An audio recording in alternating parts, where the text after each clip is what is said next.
Buckle up, guys. Today we are going to witness another day in Judge Middleton's courtroom. From the very start, he sets the tone, calling out a defendant who arrives late half asleep and facing a serious money case. The tension is immediate. No delays, no excuses. Because the victim has already lost thousands and justice won't wait any longer. Deborah, I have another tough case that you don't know anything about. So I should sit back down. Mr. Weller's sleeping through most of this, but we're going to wake him up here to do our hearing. I wondered. And it's got a lot of money involved, and he's not real with it, and he's late. And I'd ask if you would stay. I apologize. Anything to make this It's another no lunch Monday. Why don't you go ahead and turn it back on for you now? The judge lays out the charges: felony computer crimes, habitual offender status, and theft of $8,000. Yet somehow, this all gets reduced to a misdemeanor plea. The courtroom feels away of the numbers. 5 years, 7 years, even life on the table. Yet the case slides back down. The gap between the crime and the plea is startling, and Judge Middleton doesn't hide his frustration. I would have considered even maybe bumping this, but the complainant is here and he's been waiting for a long time. So we'll address it. This is file 23738FY, People versus Timothy John Weller.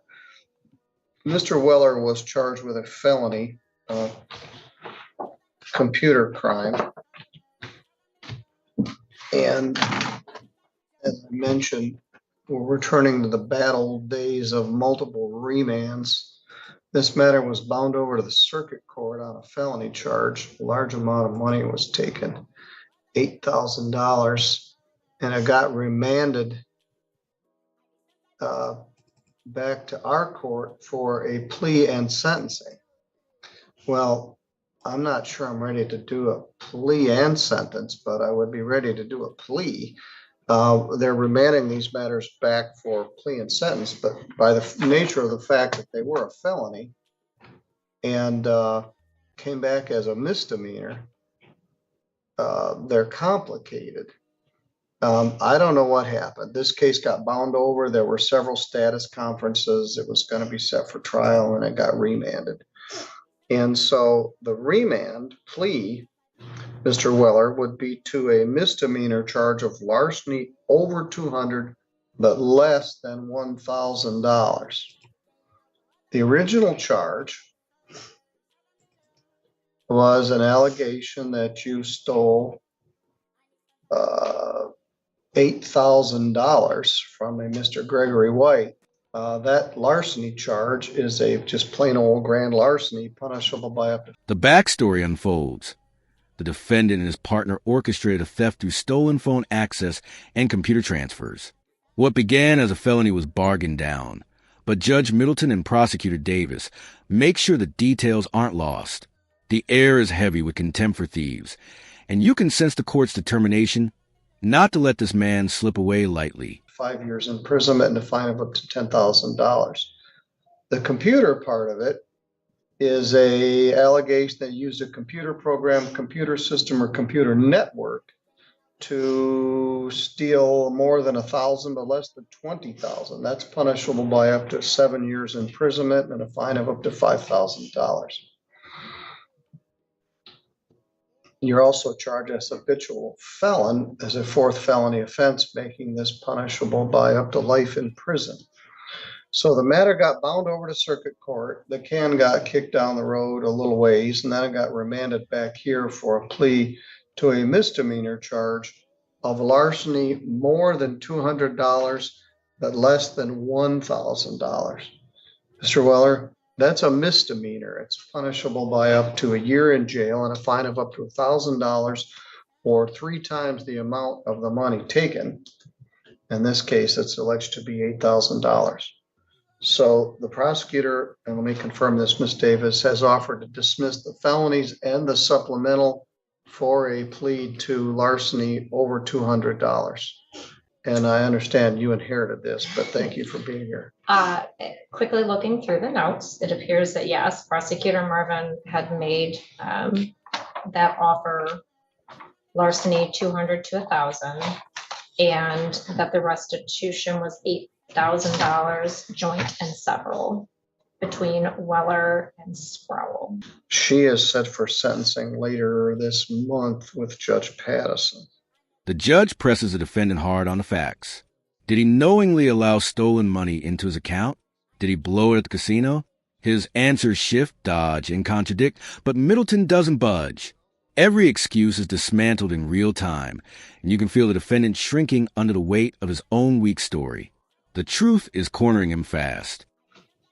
All right, Mr. Weller, the allegation is that you're going to be ordered to pay $8,000 restitution, joint and several, with Heather Sproul, one of your co-defendants here. Do you understand? Yes, sir. Could you take your hand away from me? Are you going to plead to that misdemeanor charge of larceny over 200 but less than 1,000? Yes, sir. Mr. Bush, you confirm that's the plea Yes, offer? it'll be more on an aiding and abetting factual basis, but we have previously discussed that. And this is not a spur of the moment decision today. All right. Mr. Weller, do you understand that if you do plead to that charge, you'll be giving up your right to have a trial in front of a judge or jury? Yes, sir. If you had a trial, you'd have the right to be represented by an attorney. Mr. Bush is here with you. You can also hire an attorney of your own choosing if you wished. If you had a trial, you'd have a right to have any of the witnesses for or against you subpoenaed to come to court so they could be questioned under oath. You would have the right to take the witness stand yourself and testify on your own behalf, but you don't have to because you have a right not to testify. And if you did not wish to testify, the judge or jury could not hold your silence against you. And you have the right to be presumed innocent if and until the state was able to prove your guilt beyond a reasonable doubt. Do you understand? Yes, sir. Did you somehow induce the complainant here? The contradictions pile up. One moment he claims ignorance. The next he admits payouts and suspicious transfers. Even his lawyer hints he's not as dumb as he acts. The judge cuts through it all, pointing out the obvious. No innocent man accepts thousands in shady transfers without questions. The courtroom is no longer about evidence. It's about exposing the lies. Mr. White to give you $8,000? No, sir. Well, tell me what happened. I was solicited by Miss Heather Sproul to go open an account in my name, and what she did, she stole Mr. Gregory White's phone and transferred the money from his phone into my account. Somehow she got a hold of my account information and transferred the money into my account. All right, that was $8,000. All right, well, and then you took $4,000 of that dollars and blew it at the casino? No, you did not. The only thing I got out of that was like $500. Your Honor. Well, you must have known there was some nefarious purpose for you to just blankly open an account. She told me that, Your Honor, not to cut you off, but she told me that she inherited the money from her uncle. So I went and opened the account, and she went and, like I said, stole Mr. White's phone and transferred it. That's how she got his information. That's All from right, that but phone. then you withdrew $8,000 from the Omni That's Bank. because I believed her that she inherited that money, Your Honor. If I had known that, like I told Mr. Gregory White, if I had known it was his money, I would never have done it in the first place. Timothy stated Heather gave you $3,600 and she kept the rest. No, that's not true. Now that's what the police say. He must have misunderstood what I was trying to tell him. All right. Well, you didn't May I just, inquire? yes. And Mr. We've talked about this, and in retrospect, you realized that it was kind of a hinky thing that Yeah. that money was there for just a couple hours and you were paid either their theory, multiple thousands or $500. I still can't take responsibility for it, Your Honor. What?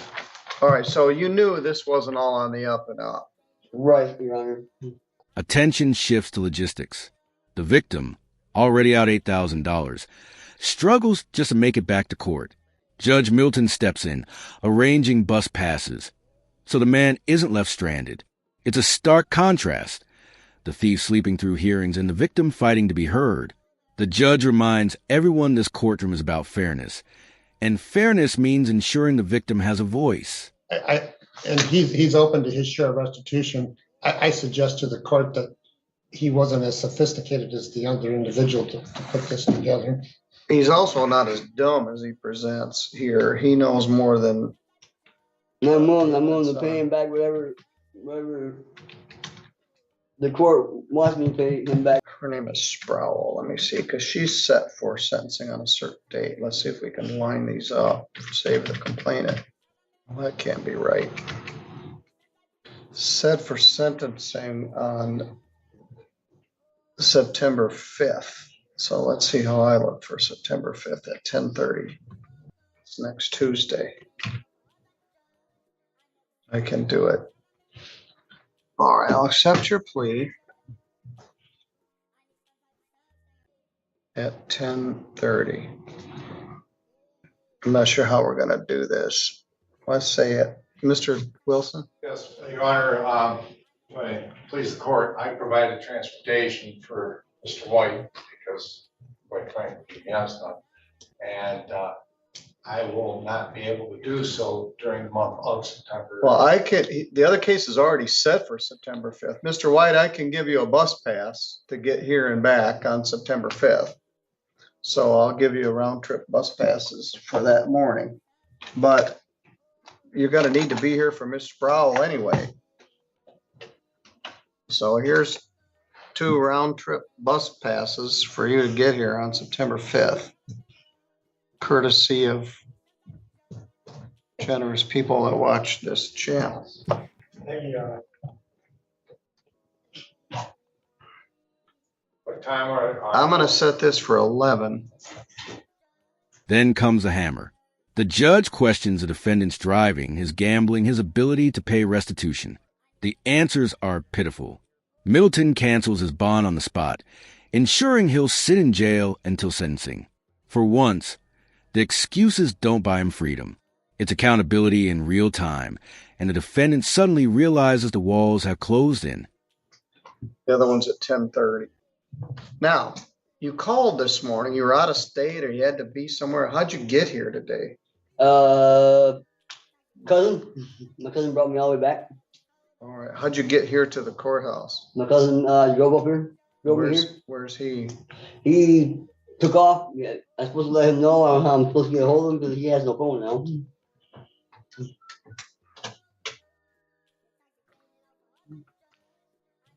Hi, could you guys check and see if Mr. Weller drove here today? Yes, thanks. Bye. You've got a terrible driving record. Yeah, they'll see me getting, Your Honor, I have to cut you off again, but they'll see me getting out of a passenger seat of a maroon or burgundy colored Dodge. All right. And passenger side. Now, in the It was in this parking report, lot out you're here. talking about driving. The other thing I need to confirm, I don't know whether that interview was recorded. According to the affidavit of probable cause, she gave you $3,600, which you took to Firekeepers and lost, except for $23. Plus, you were driving all over the place. I learned my lesson from I that, made Your a Honor. traffic stop bearing a Michigan temporary plate, made contact with Timothy Weller in the driver's seat. I don't know what I'd do to keep you from driving. So